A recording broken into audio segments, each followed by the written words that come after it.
오늘은 성령을 따르는 구원자라는 제목으로 말씀을 전하겠습니다. 누가복음은 크게 네 부분으로 되어 있습니다. 예수님의 오심, 그리고 사역, 예루살렘으로 가시는 길, 마지막 7일, 총 네 부분으로 구성이 되어 있죠. 우리가 지금까지 보았던 1장과 2장은 예수님의 오심, 그리고 3장은 예수님의 사역인데 예수님은 누구인가? 오늘 우리가 보는 4장은 예수님이 메시아인데 메시아의 증거가 무엇인가에 대한 대답을 하고 있습니다. 예수님은 메시아이십니다. 무엇이 증거인가? 바로 성령이 그 안에 계속 거하셨다는 것이죠. 예수님이 계속 성령을 쫓아가셨다는 것입니다. 이것이 바로 예수님이 우리와 다른 사람의 몸을 입고 계시지만 우리와 다른 메시아라고 하는 증거가 되는 것이죠. 예수님이 성령을 쫓았고 그래서 성령 예수님 안에 내주하셨다면 예수님은 죄가 없다. 예수님은 죄가 없는 분이라는 것을 의미합니다. 그러니까 죄가 없는 분, 그분이 우리의 구원자가 되실 수 있으시죠. 예수님이 사단에게 시험을 받으실 때, 회당에서 가르치실 때, 나사렛에서 배척당할 때, 가버나움에서 귀신 들린 자를 고칠 때, 또 온갖 병자들을 고치실 때 계속 성령과 동행했습니다. 성령과 동행했고 성령님도 예수님과 함께 하셨죠. 다르게 말하면 계속 죄짓지 않고 하나님의 뜻에 성령님의 음성에만 반응해서 예수님이 이 사역들을 하셨다 이렇게 말할 수가 있습니다. 죄가 없었기 때문에 죄를 짓지 않기 때문에 즉 하나님께 순종만 하셨기 때문에 계속 그 안에 성령님이 머물 수 있었던 것이죠. 그래서 예수님 안에 머물고 계신 그 성령님을 보면 우리는 알 수 있어요. 아, 저분이 구원자 메시아가 맞구나. 그분 안에 성령님이 계시는 것을 보면 아, 저분이 바로 죄가 없으신 바로 그 준비된 메시아구나 알 수 있죠. 그래서 성령이 임재하는 곳, 성령이 머무는 사람을 보면 그 사람의 정체성을 알 수 있어요. 예수님의 정체성은 그 안에 계신 성령님을 통해서 정확하게 증거가 되죠. 우리도 마찬가지예요. 우리도 역시 내 안에 계신 성령님을 보면 내가 누구인지 알 수 있고 내 안에 성령님이 내주하시는가, 머물고 계시는가, 역사하시는가를 보면 내가 누구인지 어떤 자인지를 확인할 수 있는 것입니다. 성령과의 동행은 내 안에 죄 없는 예수님이 계시다는 증거예요. 성령님의 동행은 내가 죄로부터 구원받았다는 증거입니다. 성령은 곧 그 사람이 어떤 자인지 보여주는 정체성을 드러내는 증거가 되는 것이죠. 오늘 말씀을 통해서 성령과 우리가 동행하며 내 안에 계신 예수님이 증거되기를 소망합니다. 또 내가 죄로부터 구원받은 자라는 사실을 증거할 수 있기를 소망합니다. 내 정체성이 드러나고 나 또한 내 정체성을 성령 안에서 드러낼 수 있기를 소망합니다. 자, 말씀 1절 말씀 보시죠. 예수님이 성령의 충만함을 입으셨습니다. 요단강에서 돌아오신 이후에 이제 성령님과 동행을 하시죠. 여기 봤더니 성령님께서 이끄셨다라고 되어 있어요. 이끌다는 것은 헬라어로 아고라는 단어가 쓰였습니다. 인도한다라는 의미가 있고 또 힘으로 끌어넣다는 뜻이 있어요. 그러니까 성령님이 예수님을 인도하시면서 또 힘으로 붙잡고 예수님을 끌고 가셨다 그런 의미가 되죠. 왜 그렇게 하셨는가? 자, 2절에 나와 있어요. 같이 한번 읽어보실까요? 시작. 마귀에게 시험을 받으시더라. 이 모든 날에 아무것도 잡수시지 아니하시니 날수가 다함에 줄이신지라. 마귀에게 시험 받을 준비를 시키신 것이죠. 그런데 이 시험의 주체는 마귀가 아니라 성령님이세요.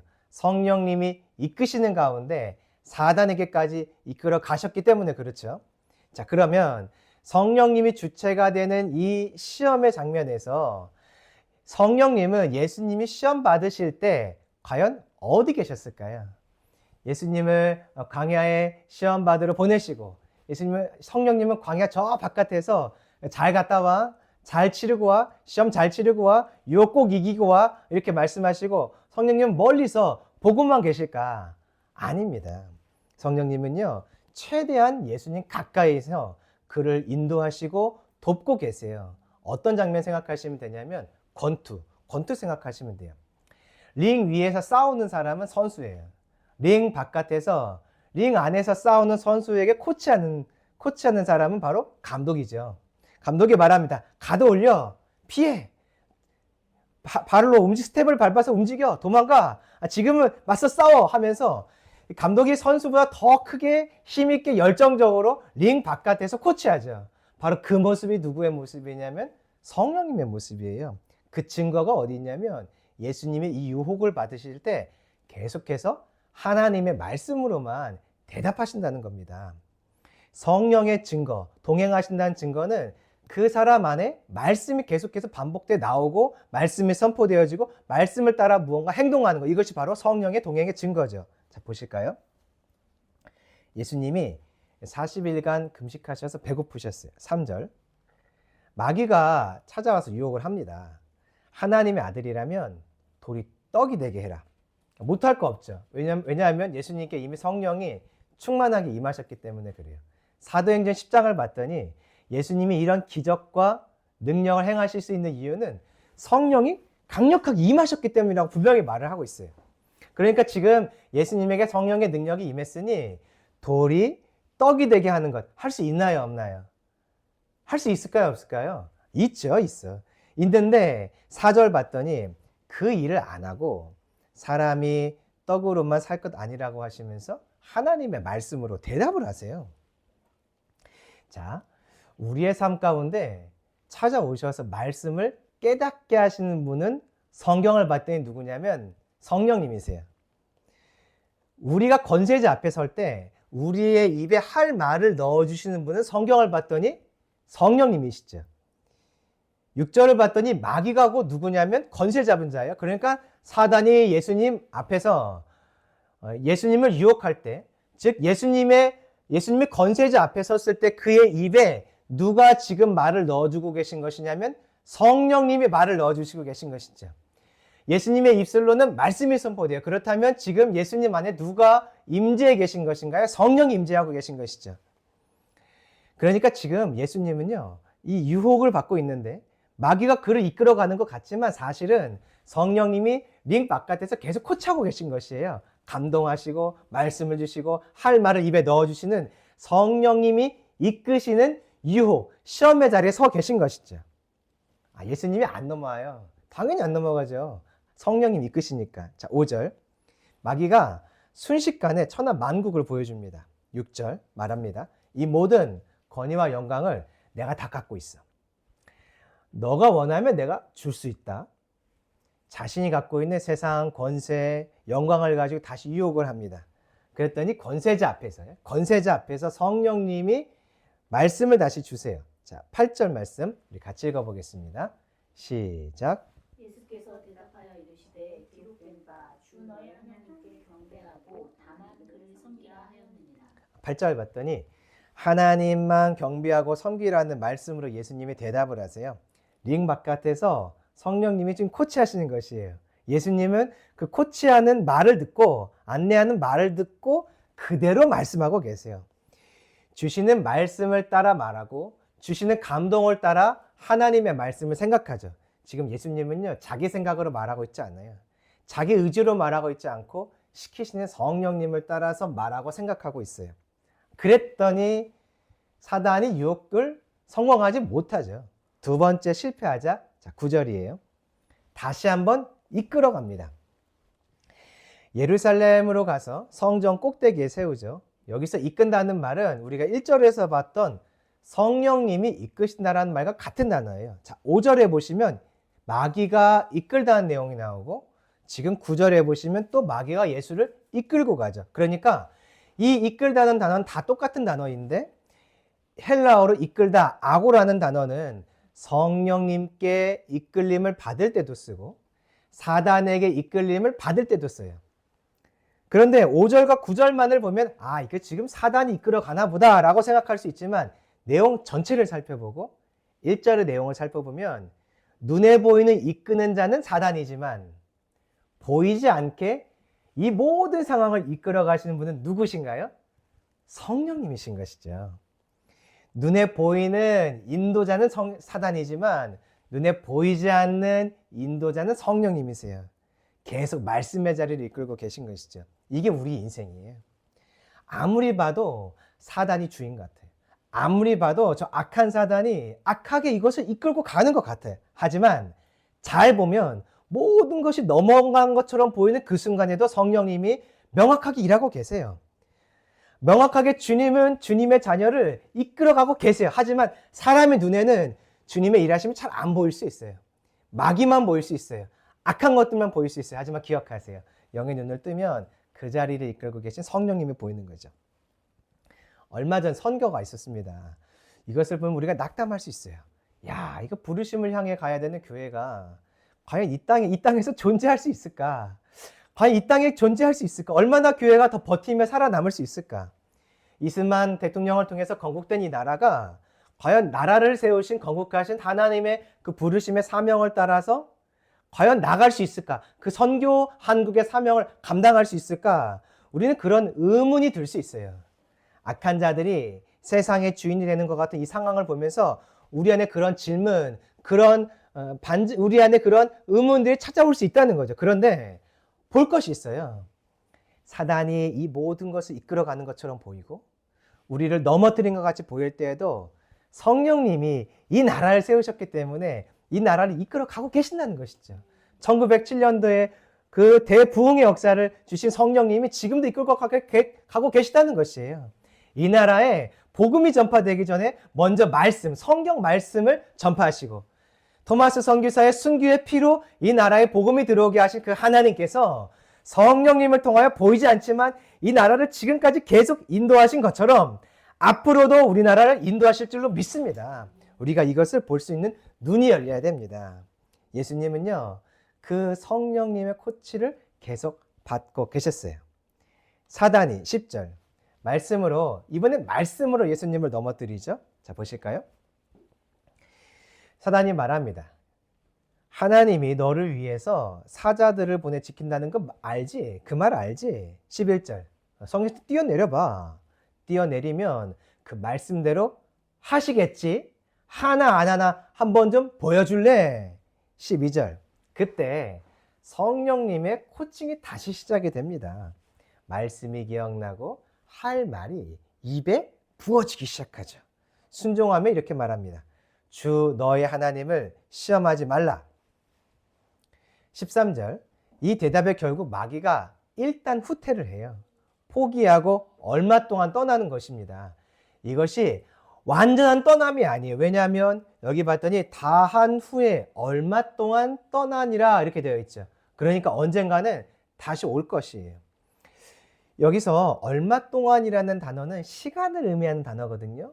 우리가 알고 있는 헬라어에 시간을 의미하는 단어 두 가지가 있죠. 크로노스와 카이로스가 있어요. 그럼 자 질문입니다. 여기서 얼마 동안이라는 이 말은 크로노스, 카이로스 중에서 어떤 단어가 쓰였을까요? 여기 단어는 크로노스, 카이로스 중에 어떤 단어가 쓰였을까요? 카이로스예요, 카이로스. 하나님의 때, 하나님의 일하심과 관련된 카이로스죠. 그러니까 지금 시험이 끝났는데 다음 시험이 또 있을 거예요. 그때는 누가 정하시냐면 하나님이 정하시죠. 왜냐하면 카이로스니까. 그렇다면 지금 예수님이 당하고 있는 이 시험도 하나님의 때에 임한 것이겠죠. 하나님의 카이로스에 주어진 것이죠. 다시 말하면 이 모든 시험은요, 지금 하나님이 인도하고 계시다는 것이에요. 하나님이 인도하고 주인이 되신 자리인 거죠. 결코 사단이 아니에요. 결코 사단이 아니에요.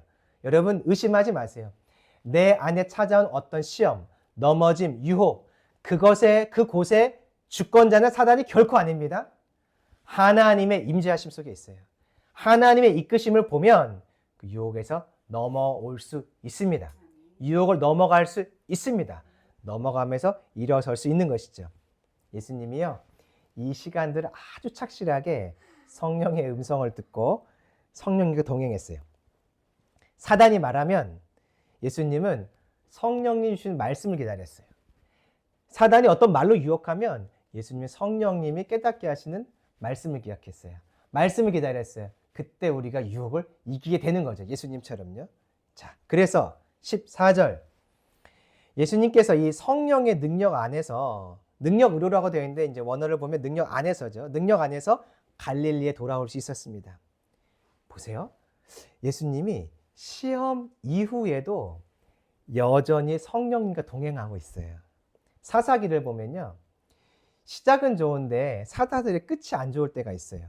삼손이 그중 한 사람이죠. 그가 계속 범죄를 하면 어떤 일이 일어나냐면 성령 역사가 어느 순간 멈춰버립니다. 그 안에 임재하시고 찾아오시던 성령님이 더 이상 찾아오시지 않는 그때가 분명히 있어요. 언제냐면 죄를 지을 때예요. 근데 죄가 한 번 짓는다고 그런 일이 일어나는 것 같지는 않고 반복해서 하나님의 뜻을 어기기 시작하면 결국 임재하시던 성령이 그 자리를 떠나신다는 거예요. 근데 예수님은 어떤가 봤더니 유혹받을 때 넘어질 만한 상황들을 이겨나가시고 그 뒤에도 계속 성령님이 동행하세요. 이 말은 무엇이냐면 예수님이 사단에게 시험받는 그 모든 기간 가운데 계속해서 성령님께 온전히 순종했다. 온전히 그의 말씀을 따라갔다. 즉 성령님을 기다리며 동행했다는 뜻입니다. 그러니 14절 성령 안에서 예수님 계속 행하게 되시죠. 15절 성령 안에서 무엇을 하셨나 봤더니 가르치셨어요. 가르치시니까 사람들이 그 마음에 감동이 됐겠죠. 왜 감동이 될까요? 성령 안에서 말을 하니까 성령 안에서 가르치니까 사람들이 감동이 안 될 수가 없는 것이죠. 사람들이 칭송합니다. 성령 안에서 사역을 할 때 일어나는 일이 있어요. 좋은 열매들이 일어나는 것이에요. 열매들이 맺어지는 것이죠. 사람들은요, 고침받아요. 사람들은 회복이 돼요. 하나님의 말씀의 능력이 그 자리 가운데 나타나는 것입니다. 사람들이 하나님을 볼 기회를 얻게 되는 것이죠. 열매는 언제 내 인생에 찾아올까? 언제 내 인생에 열매가 맺혀질까? 그때는 성령님의 능력이 함께 할 때예요. 성령이 거주할 때, 내 안에 내주할 때. 조금 다르게 말해볼까요? 내가 범죄하지 않고 계속 거룩함 가운데 성령의 음성에 순종하고 하나님의 말씀에 반응하고 있을 때 바로 그때는 성령의 열매가 우리의 삶 가운데 일어나는 것입니다. 내 뜻을 내려놓을 때 열매가 맺어지죠. 자, 지금까지는 좋은 상황이에요. 성령 안에서 유혹도 이겨나가고 성령 안에서 말씀을 전하는 열매가 일어나죠. 근데 16절부터는 조금 달라요. 자, 16절 보실까요? 예수님이 이번에는 그 자라나신 곳 나사렛에 가셨어요. 안식일에 원래 하시던 대로 회당에 들어가셨고 성경을 읽으셨죠. 자, 17절을 보니까 이때 이사야서 말씀을 받으세요.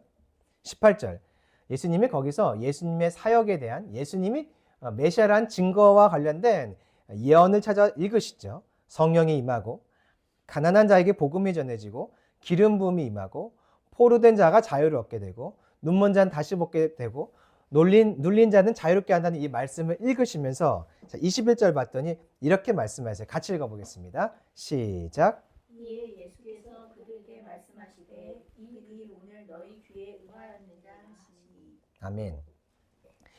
예수님의 말씀을 기다리는 사람들에게 이렇게 말씀하세요. 이 말씀이 오늘 너희들의 귀에 응했다. 성취되었다. 이 말씀이 지금 성취되었다. 이 말씀을 하십니다. 이 사역들은요, 선지자들의 사역이 아니에요. 이 사역은 오직 메시아만 하는 메시아의 고유한 사역이죠. 이 말씀이 그들의 귀에 들려졌고 성취되었다. 메시아가 왔다는 증거로 이 말씀을 지금 말씀하시는 것입니다. 그러니까 내가 메시아다. 메시아 왔다. 이 말씀이 이루어졌다라고 말씀하시죠. 자, 그랬더니 22절 사람들이 이렇게 해요. 그들이 다 그를 증언하되. 저 말 들었어? 야, 지금 이사야 말씀이 성취됐대 하면서 사람들이 막 놀라워하는 것입니다. 와, 진짜야? 정말 이 말씀이 성취된 거야? 메시아가 정말 온 거야? 그때 이 말을 하면서 감격스러워하는 바로 그때 사람들의 생각 한 줄기에 다른 빛이 들어와요. 다른 빛이에요. 다른 빛. 말씀의 빛이 아니라 다른 빛이 들어와요. 무엇이냐면 야야, 근데 저 예수 요셉의 아들 아니야? 우리 저 마리아네 가정이잖아. 우리가 저 예수 클 때부터 다 봤지. 어릴 때부터 다 봤어. 저 예수 내가 잘 알지. 내 아들이랑 친구였어. 하면서 사람들이 예수님이 말한 그 내용을 들으면서 감격하고 은혜를 받다가 갑자기 감격과 은혜가 싹 식어버리는 상황이 됩니다. 의심하기 시작해요. 저 말 믿어도 돼? 저거 진짜야? 저 예수 코 올릴 때부터 내가 봤는데 저 예수의 말 저거 진짜야? 23절 속으로 사람들이 이런 생각을 합니다. 아이 가버나움에서 한 일 여기서도 한번 해보지. 한번 좀 역사를 일으켜보면 내가 좀 믿어볼 만한데 이러면서 사람들 마음에 의심과 예수님에 대한 불신들이 가득 찼죠. 24절 예수님은요 고향 땅에서 환영을 받지 못했어요. 믿음의 반응, 역사가 없었습니다. 여기서 좀 질문을 하나 해볼게요. 말씀을 전하고 사람들을 구원하려고 복음 전하러 갔는데 결과가 안 좋았어요. 결과가 안 좋았어요. 왜 이런 일이 생겼을까요? 결과가 안 좋았어요. 왜 이런 일이 생겼을까요? 사람들이 안 믿었기 때문이죠. 그럼 제가 다시 질문해 볼게요. 사람들은 누구 때문에 안 믿었을까요? 왜 안 믿었을까요? 혹시 예수님이 지금 성령을 거슬려서 성령님은 야야 너네 살던 마을 고향 땅 가지 마라. 예수님 말하죠. 아니 성령님 나 갈 거예요. 내 가족들, 내 친족들 구원하고 싶어요. 난 지금 저 나사렛에 가고 싶습니다. 내 주변 사람들, 이웃들 구원하고 싶어요. 해서 성령님은 가지 말라고 하는데 예수님이 자기 뜻대로 고집해서 나사렛에 갔다가 이 일이 생긴 걸까요? 예수님이 성령님의 음성을 듣지 않아서 능력이 나타나지 않은 결과가 사람들이 믿지 않는 것일까요? 아닙니다. 지금 이 자리도요, 성령님이 인도하고 계세요. 성령님이요, 지금 이 자리에 예수님과 동행하고 계세요. 30절에 그 증거가 나와요. 사람들이 막 화가 나서 이 예수님을 죽이려고 낭떠러지 끝까지 끌고 갑니다. 그때 끌고 갔어요. 그런데 어찌된 일인지 사람들이 끌고 갔으니 예수님이 도망갈 테러를 막고 완전히 에워싼 채로 예수님을 밀어 넘기려고 할 때 성경을 봤더니 예수님이 사람들 사이로 마치 홍해를 지나듯이 사람과 사람 사이로 예수님이 유유히 빠져나가는 일이 생겨요. 다 보세요. 사람들이 예수님을 죽이려고 낭떠러지를 끌고 갔다면 에워쌌을 것이에요. 어떤 틈도 주지 않고 에워싸고 가고 있는데 그 에워싼 틈을 열고 예수님이 지나오세요. 유유히 그 자리를 빠져나오세요. 이건 사람이 할 수 있는 일이 아니겠죠. 성령님이 지금 동행하시면서 역사하고 계세요. 그 말은 지금 이 일은 성령님의 이끄심 속에서 믿지 않고 돌아오지 않을 사람들을 향해서 메시지를 전하러 가셨다는 뜻입니다. 그럼 성령님의 임재 속에 갔는데 앞에서는 임재 속에 말하고 선포했던 사람들이 예수님을 믿고 감격했는데 왜 이 자리에서는 사람들이 믿는 역사가 일어나지 않을까요? 하나님이 정하신 믿음의 회복의 때가 아직 아니기 때문이에요.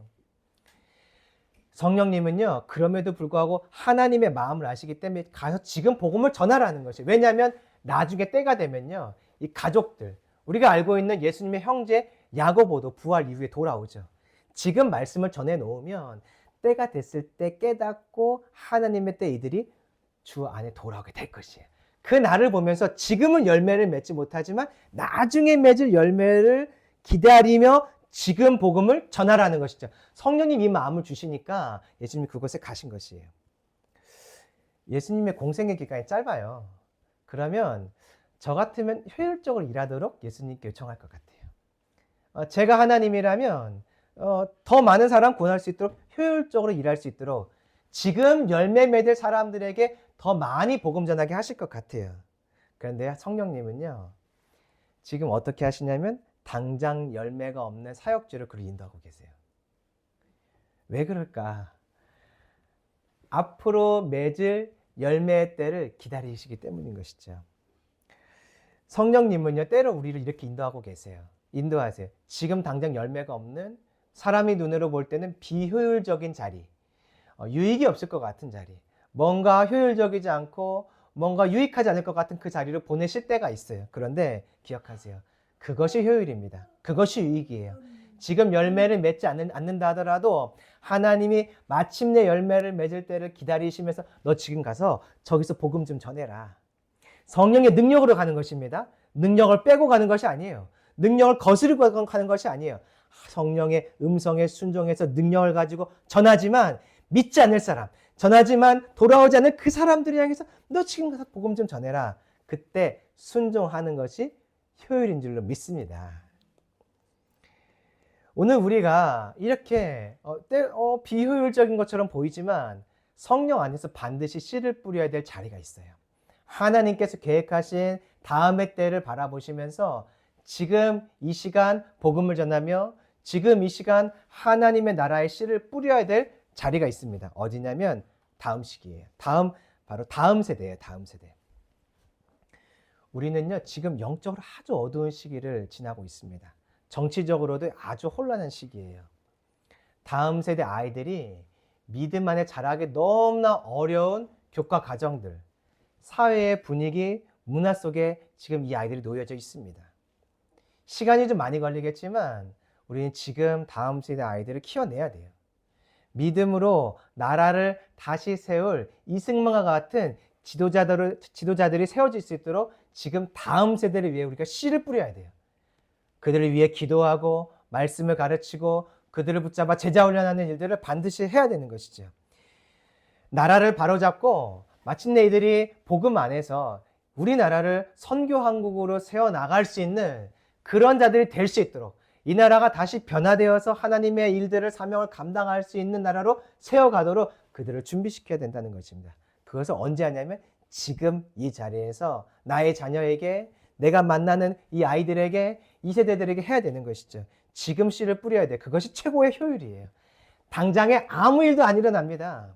시간, 물질, 체력 많은 것을 쏟아붓는 것 같이 보여요. 하지만 씨는 심어 놓으면요 반드시 열매를 맺습니다. 씨는 심어 놓으면요 시간이 많이 걸리긴 한데 씨가 갖고 있는 그 능력 때문에 씨가 갖고 있는 생명력 때문에 하나님이 부어놓으신 그 생명력 때문에 때가 되면요 온도가 맞고 습도가 맞고 적당하게 영양이 공급되면 이 씨가 발아하면서 보이지 않던 새싹이 일어나고 그 새싹은 자라서 결국 열매를 맺게 되는 것이에요. 그래서 우리가 이 영적으로 어둡고 정치적으로 어두운 시대에 어디에 마음을 두고 씨를 뿌려야 되냐면 바로 다음 세대인 것이죠. 예수님은 성령의 음성을 쫓아서 이 고향 사람들에게 씨를 뿌렸어요. 믿음의 씨를 뿌렸죠. 근데 사람들이 반응하지 않아요. 그랬더니 25절 사르밧 과부 이야기를 하고 27절 수리아 사람 나만 이야기를 하죠. 이 두 사람이 공통적인 점이 있어요. 이스라엘 백성들은 영적으로 어두워서 하나님의 말씀이 들려오지만 반응을 하지 않아요. 그런데 이 두 사람은요 선지자가 하는 말을 의심 없이 다 믿습니다. 엘리야가 하는 말을 믿고 자신의 모든 음식을 다 내어줘요. 엘리사가 하는 말을 믿고 깨끗하지 않은 그 요단강에 가서 몸을 씻고 결국에 회복이 되죠. 믿고 듣고 믿고 순종해서 약속의 성취를 보는 사람이 바로 이 두 사람이에요. 그런데 나사렛 사람들은요 자신들이 믿는 하나님의 음성이 들려오지만 듣고도 믿지 않아요. 듣고 반응하지 않아요. 오히려 의심하고 예수님을 죽이려 하죠. 자, 이 이야기를 했던 28절 사람들이 예수님을 죽이려 하고 29절 죽이려고 했지만 30절 예수님은 결국 유유히 이 자리를 빠져나오게 되죠. 예수님은요 시간이 지나는데도 역사가 일어나고 하나님의 구원의 어떤 역사들 능력이 나타나는데도 신기하게 교만하지 않으세요. 항상 성령을 쫓아가시는 것이죠. 이게 무슨 증거냐면 저분이 바로 죄 없는 그 하나님 보이신 구원자다 하는 증거가 되는 것입니다. 자, 31절 볼까요? 이번에는 가버나움 동네로 가세요. 안식일에 회당에서 가르치죠. 자, 갈릴리에서 안식일의 회당, 나사렛에서 안식일의 회당, 가버나움에서 안식일의 회당에서 계속 같은 상황, 같은 때에 장소만 바꿔서 계속 복음을 전하시는 것이죠. 상황이 같아요. 안식일의 회당이죠. 그런데 반응이 왔다 갔다 합니다. 32절. 이번에 사람들에게 복음을 전했더니 가르침에 놀라요. 33절. 이때 이 회당에는 더러운 귀신 들린 사람이 있었습니다. 여기 보시면 사람이 있어라고 되어 있는데 있어라는 단어가 미완료예요. 그 말은 무엇일까요? 이 회당에 이 귀신 들린 사람이 계속 방문하는 것이에요. 안식일만 되면 계속 방문하는 것이에요. 사람들이 말합니다. 저 귀신 들린 사람들 쫓아내. 그래도 나갔다 또 들어오고 나갔다 또 들어오는 일을 반복하는 것이죠. 이것이 안식일이었어요. 회당이었어요. 하지만 영적인 권세가 전혀 드러나지 않습니다. 그러니까 귀신 들린 사람 안에 있는 그 귀신이 나가질 않고 계속 그 안에 머물면서 회당에 오는 것이죠. 그때 예수님, 성령에 충만한 예수님이 오시니까 귀신이 소리치고 결국 떠나가게 됩니다. 어떤 것을 의미하죠? 예수님이 지금도 성령과 동행한다. 즉 말씀에 순종하고 계시다는 증거예요. 39절. 베드로의 장모의 열병이 있었는데 꾸짖어 나가게 하시고 40절. 온갖 병자들도 다 고치시죠. 예수님이 성령님과 계속 동행했다는 증거예요. 즉 죄 짓지 않고 있다는 증거예요. 다시 말하면 예수님은 지금 우리에게 구원자라는 사실을 보여주고 계시다는 증거인 것입니다.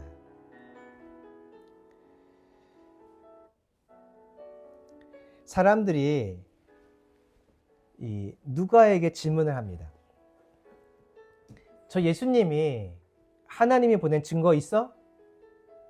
저 예수가 하나님의 보낸 자라는 증거가 있어? 우리가 똑같은 죄인처럼 보이는데 증거가 뭐야? 라고 말하면 누가는 사장에 있는 이야기를 할 거예요. 잘 봐, 잘 봐. 이 예수님이 성령님과 계속 동행하고 계셔. 이 예수님이 죄 짓지 않기 때문에 성령님의 임재가 계속 나타나지. 능력이 나타나고 있어. 성령이 항상 함께하고 있어. 아담과 다른 제2의 아담, 그가 바로 구원자, 저 예수야. 우리랑 다르지. 그가 죄가 없는 참 구원자라고 누가는 말할 것이에요. 이처럼 성령의 동행은요, 예수님이 누구인지 어떤 분인지 하는 그 정체성을 정확하게 드러냅니다. 성령의 임재는요, 오늘 나의 정체성도 아주 정확하게 이 땅에 드러내줘요. 성령의 임재가 계속 있는 그 사람은요, 죄 사슬에서 끊어져 구원받은 사람이란 증거가 돼요. 성령의 임재가 계속 그 안에 나타나는 사람은요, 구원자 예수님을 믿고 있다는 증거가 돼요. 그 안에 바로 그 예수 그리스도가 거하신다는 증거가 되는 것입니다. 성령의 임재는요, 복음을 전하는 데 있어서 필수예요. 성령의 임재는요, 내가 예수 믿고 있다는 것을 보여주는 아주 중요한 증거가 되는 것입니다. 세상적인 능력, 내 소유, 내 물질로 사람들은 나를 증명하고 싶어 해요. 난 이런 사람이다. 하나님이 나와 이렇게 은혜를 베푸신 나는 그런 사람이야. 사랑받는 사람이야. 뭐 그것도 될 수 있지만 오늘 본문에서 내가 누구인가? 내가 하나님의 사람인가? 하나님 안에 거하는 사람인가? 하나님이 나와 동행하시는가를 보여주는 가장 정확한 증거는 성령의 역사이고 성령의 임재인 것입니다. 한 주간 내 안에 성령의 임재가 나타났으면 좋겠어요. 사람들을 만날 때, 누군가를 만나 대화를 할 때, 어떤 일을 할 때, 나 홀로 있을 때에도 내가 말씀을 보든 일을 하든 무언가를 할 때 성령의 임재가 나에게 경험되어지고 나와 만나는 모든 사람들, 내가 있는 그 곳곳마다 장소마다 나를 통하여 성령의 임재가 나타났으면 좋겠어요. 여러분, 그러려면 반드시 해야 되는 것이 있어요. 반드시 해야 되는 것이 있어요. 성령님이 말씀하실 것이거든요. 그때 그 말씀을 쫓아가는 것입니다. 좀 다르게 말하면 죄짓지 않는 것이에요. 죄가 있는 자리에는 성령이 임재를 안 하세요. 물론 우리가 예수 믿은 이후에 성령 우리 안에 임재하시지만 죄가 반복되면요, 능력은 안 나타나요. 그러니까 임재는 하시지만 임재의 결과물이 보이지 않는다는 것이에요.